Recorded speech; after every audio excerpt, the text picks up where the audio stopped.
ও show শুরু হয়ে গেছে, এটা ধরো একটু কেন, কি কারণ? দাঁড়া হোয়াট ইজ দিস ভাই? আরে সেদিনকে আমরা ম্যাচের পরে একটা ফিতে নিয়ে দেখাচ্ছিলাম। ও আচ্ছা আচ্ছা, হাতে, এটা হাতে এটা হাতে দেখাচ্ছি না, উনি ওরম করেই দেখিয়েছিলেন আর কি, ওনার হাতে কিছু ছিল না। উনিটা কিনি? উনিটা আবার কে? তিনি এখন রাশিয়ায় বসে আছেন। ও আচ্ছা, তিনি রাশিয়ায় বসে আছেন, আপনাদের প্রিয়। কি এর কথা বলছো, যে রাশিয়ার পুতিনের কথা বলছো না? না, ভ্লাদিমির পুতিন না, উনি সম্মানীয় ব্যক্তি, ওনার কথা হয়তো তার তার আশেপাশেই থাকতে পারেন তিনি। আমাদের আন্দ্রে চেরনিসভ, ও এবার বুঝতে পেরেছি। আন্দ্রে চেরনিসভ লেভেল, তার লেভেল কিন্তু তার শেষের দিকে, তিনি যখন মোহামেডান কোচের একেবারে শেষের দিকে, ওই লেভেল নিয়ে কিন্তু আমাদের সঙ্গে একটা খুব মজার ঘটনা ঘটেছে।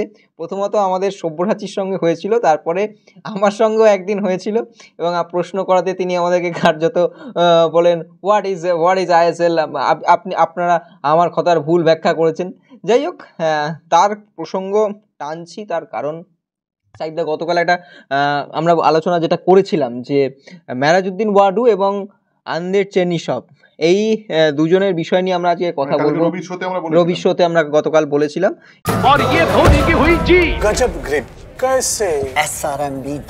SRMB TMT बार की विंग ग्रिप टेक्नोलॉजी सीमेंट के साथ बनाए मजबूत पकड़। Grip is important. এবং সেক্ষেত্রে যে এই বিষয়টা নিয়ে আমরা আলোচনা করব যে তাহলে কি মেরাজউদ্দিন ওয়াডুও আন্দ্রে চেরনিসভের জুতোয় পা গলাচ্ছেন, সেই দিকেই কিন্তু দিশা দেখা যাচ্ছে, পুরো বিষয়টি কিন্তু সেই দিকেই মোড় নিচ্ছে। আমার কি মনে হয়?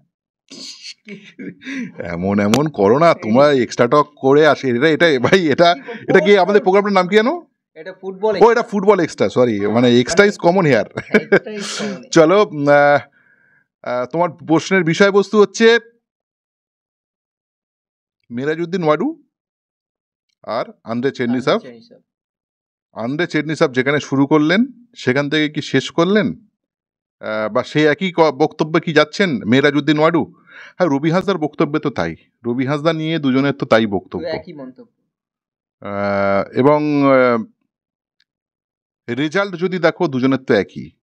তুমিও পারোনি, আমিও পারিনি, তুমিও বোঝো, আমিও বুঝি, বুঝেও বুঝি না। তুমিও বলো, আমিও বলি, সোজাসুজি না, কিন্তু আমরা সোজাসুজি বলবো। কোয়ালিটিতে কিন্তু মেহরাজউদ্দিন আর আন্দ্রে চেরনিসভ তুলনা হয়। আন্দ্রে ইজ বিগ, তুমি এই জায়গায় যদি বলো আন্দ্রে ইজ বিগ, কারণ আন্দ্রে মোহামেডান স্পোর্টিং একটা ফিলোসফি সেট করে গেছিল, একটা বিশাল ফিলোসফি সেট করে গেছিল, এমন একটা ফিলোসফি সেট করে গেছিল যারা আইএসএল খেলার আগে দলটা কিন্তু তোমার এএফসি লাইসেন্সিং ক্রাইটেরিয়া সে পাস করে এসছে, এটা সোজা না। প্রতিটা জিনিস যে অ্যাওয়ে খেলতে গেলে আমার যে টিম হোটেল ওখানে নেওয়া হবে সেটা মাঠ থেকে যেন 4 কিলোমিটারের বেশি না হয়, এটা আন্দ্রের হুকুম ছিল, এবং টিম ম্যানেজমেন্ট সেটা করার জন্য ব্যস্ত হতো। এই মুহূর্তে আমার এটা লাগবে, এবং তার রেজাল্ট তিনি দিয়েছেন। দেখো, মোহামেডান স্পোর্টিং এর আই লিগ জয়কে যারা ছোট করছেন, খুব ভুল করছেন। কি কম্পিটিশন হচ্ছে এবছর আই লিগে বলো তো? এবছরের আই লিগে কি কম্পিটিশন চলছে বলো তো? পুরো সাপলুডোর খেলা চলছে, কে কখন এগিয়ে যাচ্ছে, কে কখন পিছিয়ে যাচ্ছে ধরা যাচ্ছে না। অথচ মোহামেডান স্পোর্টিং গতবারে আই লিগটা জিতে গেছিল 2 ম্যাচ আগেই, এবং কত নীরবে। একদম সোজা বিষয় নয়, পৃথিবীর যে কোনো চ্যাম্পিয়নশিপ কোনো দিন সোজা নয়। সেটা কলকাতা লিগও হতে পারে, সেটা তোমার রাশিয়ার লিগও হতে পারে, বা আইএসএল হতে পারে, আই লিগ হতে পারে। চ্যাম্পিয়নশিপ কখনো সোজা না। এসো, এবং মোহামেডান স্পোর্টিংকে সেকেন্ড ডিভিশন থেকে দীর্ঘ লড়াই, এবং অর্থনৈতিকভাবে কখনো স্টেবল ছিল না। যতই ইনভেস্টার আসুক থাকুক, বাংকার হিল তৎকালীন সময় যাই হোক, কখনো সোজা ছিল না।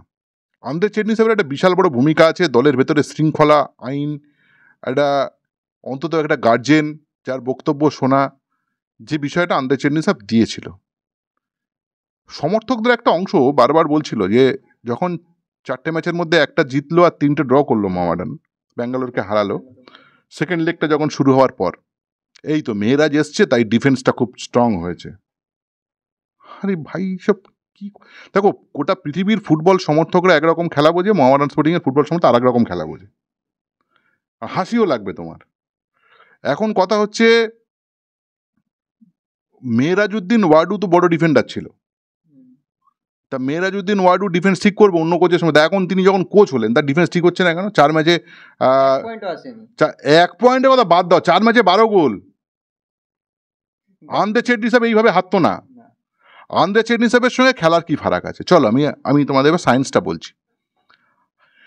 আন্দ্রে চেটনিসাবের খেলাতে কুইক কাউন্টার প্রেসিং ছিল। আন্দ্রে চেটনিসাব কুইক কাউন্টার প্রেসিং কেন? যখন তোমার ডিফেন্সিভ মোডে আছে দলটা, মোহামেডান ধরো ডিফেন্সিভ মোডে আছে, যখন বলটা যখন হোল্ড করলো, কেউ পেলো, ছিনিয়ে নিল, সেই বলটা অপোনেন্টের বক্স পর্যন্ত খুব কুইক যেত। সেটা রেমসাঙ্গা, ফ্রাঙ্কা, আলেক্সিস যেই থাক দলে, বিকাশ যেই থাক, ছোটে যেই থাক, যেভাবে হোক মোহামেডান খুব কুইক কাউন্টার প্রেসিং করতো। এক, মেহরাজউদ্দিন ওয়াডুর এই দলটা দেখে মনে হচ্ছে তোমার উঠতে হবে না, তোমরা 7 জন মিলে ডিফেন্স করো, মাঝে মাঝে বলটাকে ওপরে তুলে দাও, ধাক্কাধাক্কি করে, পারবে উইঙ্গাররা যদি পারে বা ফরওয়ার্ডরা যদি পারবে না তো তুমি ডিফেন্সে এসো। এই করলে কি গোল আটকানো যাচ্ছে? আবার বলছি 4 ম্যাচে 12 গোল। যে বলে attack is the best defence. Mohammedan sporting অপোনেন্টকে ডিফেন্সটা কোথায় করতো? অ্যাক্টিভ ডিফেন্স করতো কোথায়? জাস্ট সেন্টার লাইনের নিচে। আন্দ্রে চেটনিসাবের দল, এই দলটা ওটা জানেই না। মেয়ের দলটা ওটা জানে না। এক একটা প্লেয়ার ওয়ার্ক লোড বেশি নিত। কেমন ওয়ার্ক লোড বেশি নিত? ধরো ওভারলোডিং, ফুটবলে একটা পরিভাষা আছে ওভারলোডিং। ধরো ডান দিকে কোনো একটা জায়গায় বল উইন হয়েছে, ধরো ডান দিকের আমার উইঙ্গার বল উইন করেছে, এবং ওই উইঙ্গারকে অনেকগুলো অপশান ক্রিয়েট করার জন্য নানান পজিশনের প্লেয়ারদেরকে ওখানে সাজাতে হবে, আনতে হবে। ওরা আবার বল যদি আবার পা থেকে বেরিয়ে যায়, আবার তার যে যার পজিশনে এসে আবার ডিফেন্সিভ মোডটা ঠিক করবে। কিন্তু ওই ওভারলোডিংটা ওখানে করতে হবে, কারণ অপোনেন্টের যদি 3 থাকে আমার 4, অপোনেন্টের 5 থাকলে আমার 6, অপোনেন্টের 2 থাকলে আমার 3। এই যে ওভারলোডিং সিস্টেমটা, যে কোনো পজিশনে ওভারলোডিং করাটা, এর জন্য extra work pressure, work load নিতে হয় প্লেয়ারদের। আন্দ্রে চেটনিসাব সেইভাবে দলটা তৈরি করেছিল। তৃতীয় এবং শেষতম পয়েন্ট আমি যেটা বলতে চাইছি, আমার মোটামুটি ফুটবল যতটুকু বুঝি, অনেকে তো বিশ্বাস করেন আমাকে, এই বাংলার অজস্র মানুষ বিশ্বাস করেন, আমি সেই জায়গা থেকে বলছি। আমি কোনো ছিনিমিনি খেলছি না মোহামেডান স্পোর্টিং সমর্থকদের কোনো ইমোশন নিয়ে, কিন্তু ফুটবলের যুক্তির জায়গাগুলো বলছি। এই দলটা জেতার কথা তো বাদ দাও, টিমের নাম হারলে বাঁচি হয়েছে, কিন্তু আন্দ্রে চেটনিসাবের দলটা কিন্তু টিমের নাম হারলে বাঁচি ছিল না। পয়েন্ট পায়নি, হেরেছে, ড্র করেছে, পয়েন্ট পায়নি। ঘরের মাঠে হায়দ্রাবাদের সঙ্গে ম্যাচ, যেটা শুরুতে পাদামা একটা গোল খেয়ে গেল, তারপর পর 15 মিনিটের মধ্যে মোহামেডান ধ্বংস হয়ে গেল ওই ম্যাচটা। আর যুবভারতী ক্রীড়াঙ্গনে 15 মিনিটের মধ্যে মোহনবাগান 3 গোল দিল। ছাড়া আর কোন ম্যাচটা মোহামেডান মাঠে না ফুটবল খেলে উঠে এসছে তুমি দেখাও তো। মোহামেডান গোল খেত 70 মিনিট, 80 মিনিট। কারণ কি? আমি আবার বলছি, আমাকে তো ভরসা করো না নাকি? কেন বলুন তো? মোহামেডান গোল খেত 70 মিনিট, 80 মিনিটে কেন? কেননা মোহামেডান স্পোর্টিংয়ের বেঞ্চ শক্ত ছিল না, কেন হাতে তোমার মাল বেশি নেই, টাকা বেশি নেই, সেই কারণে তুমি অতিরিক্ত প্লেয়ার টিমে রাখতে পারো নি কোয়ালিটি। তোমার ওই ফার্স্ট 11 প্ল্যান এ পর্যন্ত তোমার প্লেয়ার আছে, প্ল্যান বি ইজ খুব ভালো না, এর জন্য টাকা দরকার। আর একটা টিম তোমার পাশে সাইমেন্টানিয়াসলি রাখতে হবে। ওই কারণে যখন একটা ফুয়েল শেষ হয়ে যায়, তারপরে ফুয়েলটা দেওয়ার মতো ক্ষমতা মোহামেডানের ছিল না। তা সত্ত্বেও আন্দ্রে কিন্তু তার থট প্রসেস দিয়ে মোহামেডান স্পোর্টিংকে রেজিস্ট করার চেষ্টা করতো। মোহামেডান স্পোর্টিং তখনও পর্যন্ত প্রথম আইএসএল থেকে শিক্ষণীয় জায়গা ছিল। আর এখন কোশ্চেন এসছে তো আউট অফ সিলেবাস, যে আমি থেকে এই বছরে না হোক পরের বছর ঠিক করে নেবো, তার মানে তো আমি স্টুডেন্ট, আমি বুঝছি। আর এখন তো আমি পড়ি না, আমি কিছু জানি না, দ্যাট ব্যাটা ওখানে শুধু নামার রোল নাম্বার লিখে চলে আসবো, যা হবে সাদা খাতা জমা পড়বো। ব্যাপারটাই দাঁড়িয়েছে এখান থেকে। মোহামেডান এই যে মেহরাজউদ্দিন আসার পরে মোহামেডান স্পোর্টিংয়ে শেখার আর কিছু নেই, কারণ শেখার জন্য যে মানসিকতা থাকা দরকার সেটাই আর নেই। আর একটা জিনিস হয়েছে মোহামেডান স্পোর্টিংয়ের, শেষ পয়েন্ট, আন্দ্রে যে থট প্রসেস তুমি নিতে হবে না, আন্দ্রের থট প্রসেস নিতে হবে না, ঠিক আছে আমি স্বতন্ত্রভাবেই কোচিং করাবো। পুষ্পিন্দার কুন্ডু আর মেহেরাজউদ্দিন ওয়াডু দুজনে তো দলটা বানাচ্ছেন এখন। আন্দ্রে যে প্যাটার্ন অফ ফুটবলটা খেলতো সেটাই যদি মাঠে যদি খেলাতেন তাহলে কিছুটা রেজাল্ট ভালো হতো। অন্তত পক্ষে মোহামেডান একটা কিছু কিছু সময় স্পার্ক করতো, জ্বলে উঠতো, যে ভালো খেলতো, ভালো খেলার জায়গায় থাকতো। কিছু কিছু সময় মনে হতো যেন গুড, ভালো খেলছে। আপনি একটা টিম প্রি সিজন থেকে শুরু করে এই যে 6 মাস পেরিয়ে যাওয়ার পর তাকে বললেন যে ভাই ও খেলতে হবে না, তোমরা 6 জন ডিফেন্স করো, মাঝে মাঝে বল তুলে দাও। এর জন্য কোচ লাগে না। কোচ লাগে কখনোই না। তাহলে কি হ্যাঁ কোচ লাগে, সাংবাদিক সম্মেলনে গিয়ে প্রশ্ন যখন করবে কথা বলার জন্য কোচ লাগে। আর কি মাঠে ফুটবল খেলার জন্য কোচ লাগে? এই যে ফুটবলটা মোহামেডান খেলছে, আন্দ্রে যে ফুটবলটা খেলতো তার মধ্যে প্যাটার্ন ছিল, স্টাইল অফ ফুটবল ছিল। ফুটবলটা বোঝার ব্যাপার আছে, অত সোজা নাকি? আমরা তো জলের মতো করে বোঝানোর চেষ্টা করি, আমরা নানান জায়গা থেকে জেনে বোঝানোর চেষ্টা করি। কেন? আমাদেরকে মিডিয়া ফেস করতে হয়, তাই জন্য আমাদের এগুলো জানতে হয়, কারণ এটা আমাদের কাজ, রুজি। অদ্ভুত কথা, মোহামেডান যে ফুটবলটা খেলছে তার জন্য কেউ লাগে নাকি কিছু? কোচ না থাকলে এই এর থেকে আর খারাপ ফুটবল খেলবে না। কটা ডিফেন্ডারকে বলবে তোরা লাইনে দাঁড়িয়ে থাক, আর দুটো উইঙ্গারকে বলবে তোরা মাঝে মাঝে এসে মাঝখানে ঢুকে যা, হয়ে গেল। আর সুযোগ পেলে গিয়ে ওপরে বল তুলে দিবি, ওদিকে ফ্রাঙ্কা ছুটে গিয়ে বাইরে মারবে। যাই হোক, আগামী বছর মোহামেডান কি এবছরটা তাদের শিক্ষণীয় বছর, মানে শিখবে তারা, এবং আগামী বছর সেখান থেকে এই শিখে আগামী বছর কি ভালো ফল করে সেই দিকে নজর। শিক্ষার কোনো বয়স নাই, জানার চেষ্টা বৃথা তাই। শিখতে গেলে না শেখার মন দরকার। আমি আবার বলছি, শিখতে গেলে শেখার মন দরকার, সবাইকে ইচ্ছা করলে শেখানো যায় না। একদমই তাই। আর শোটা বেশি বড় করছি না, এবং আমরা আন্দ্রে চেরনিসভ এবং মেহেরাজউদ্দিন ওয়াডু দুজনের বিষয়ে কথা বললাম। এবং আগামী বছর মোহামেডান স্পোর্টিং দল তারা আগামী বছর কোচ পরিবর্তন বা আরও যদি কোচ আছে সেই দিকে কি কোনো চিন্তা ভাবনা করা হচ্ছে? কোচ পরিবর্তন তো অবশ্যই জরুরি। দেখো, আন্দ্রে স্ট্যান্ডার্ডের কোনো স্ট্যান্ডার্ডের কোচ ইন্ডিয়াতে তুমি পাবে না। আন্ডার স্ট্যান্ডার্ডের কোচ ইন্ডিয়াতে নেই। আন্দ্রেকে যদি একটা ভালো দল দেওয়া হতো, একটু যদি ভালো দল দেওয়া হতো, বা একটু খোলা মনে কোয়ালিটি বিদেশি আনা হতো, মোহামেডান স্পোর্টিং বেটার ফুটবল খেলতে পারতো। আমি বলছি না যে ধরো সুপার 6-এ চলে যাবে, বা ওই মাঝখানে যে লড়াইটা চলছে না, ওই লড়াইয়ে মোহামেডান স্পোর্টিংও থাকতো। কেননা তার যে স্পার্ক দেখা গেছে বেশ কিছু ম্যাচে, স্পার্ক দেখা গেছে। ব্যাঙ্গালোরকে হারানো, it's not a matter of joke. এবং ডমিনেট করে ফুটবল খেলেছে, কোয়ালিটি ফুটবল খেলেছে, এবং বেশ কিছু ম্যাচ বাইরে তো বেশ কিছু ম্যাচ খুব ভালো ফুটবল খেলেছে সেই সময়।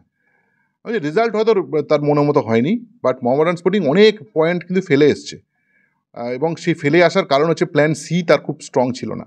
এবং পুরোটা প্ল্যান সি সবসময় কোচের আন্ডারে যায় না, কেননা হাতে মেটেরিয়াল যা থাকবে তার উপরে হবে। কেননা প্যাটার্ন অফ ফুটবল কিন্তু আন্দ্রের অনেক হাই কোয়ালিটি, ইন্ডিয়া যদি পাবে না। কিন্তু তাই বলছি, ইন্ডিয়াতে যদি তোমার কোচ যাদের অন্ততপক্ষে প্যাটার্ন, ওয়েল মেনটেন প্যাটার্ন আছে, বাংলায় আছে, তুমি ইন্ডিয়া কেন করতে যাচ্ছ? সঞ্জয় সেনের কাছে আছে ওয়েল মেনটেন প্যাটার্ন, এবং তারও কিছু ভালো ভেরিয়েশন আছে। এবং তার থেকে বড় কথা, দলকে কন্ট্রোল করতে গেলে গুড ম্যানেজার হতে হয়, খুব ভালো গার্জেন হতে হয়, এবং সেই গার্জেনশিপ কোয়ালিটি এই ভদ্রলোকের মধ্যে আছে, এবং দেখার চোখ আছে। আমি তোমায় বলছি, শোনো, ধরো সন্তোষ তো খেলেছে, ধরো যারা আইএসএল খেলছে না তারা সন্তোষ খেলছে, কিন্তু তার মধ্যে সব দল তো তাই। কেউ তো আর কেরালা যারা খেলছে তারা তো আর নিয়ে আসতে পারেনি আইএসএল এর প্লেয়ারদের, কিন্তু তোমার হাতে যে মেটেরিয়াল আছে তার উপরে, মেটেরিয়ালের উপর খেলা তোমার। দেখো, উনি কিন্তু শুধু কলকাতা লিগ দেখে কিন্তু প্লেয়ার নিয়ে খেলেননি, উনি কিন্তু ট্রায়াল করিয়েছেন। ট্রায়াল কীভাবে কেন করালেন?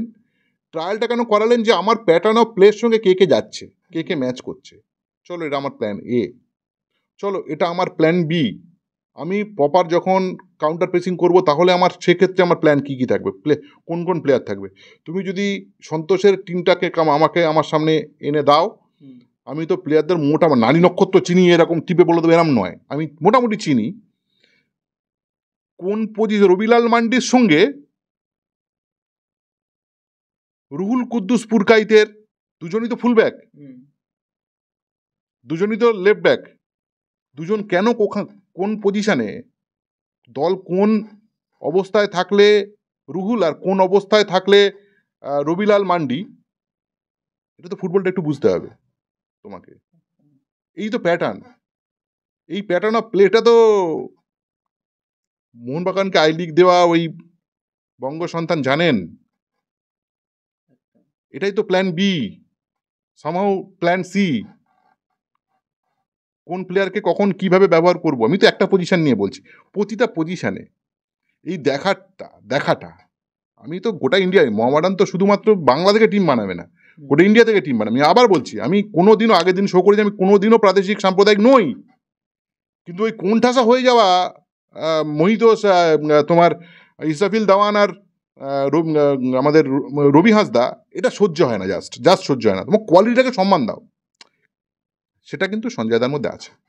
উনি কিন্তু ওইভাবেই দলটাকে মেনটেন করতে পারতেন আর কি। একদমই তাই। এবং শোটা এখানেই শেষ করলাম, এবং খেলার খবর পেতে অবশ্যই কিন্তু আপনাদেরকে নজর রাখতে হবে এবং আপনাদেরকে দেখতে হবে আমাদের এই ফুটবল শো, ফুটবল এক্সট্রা, ফুটবলের নানান বিষয় নিয়ে আলোচনা। আপাতত শোটা এখানেই শেষ করলাম, ধন্যবাদ। Extra time.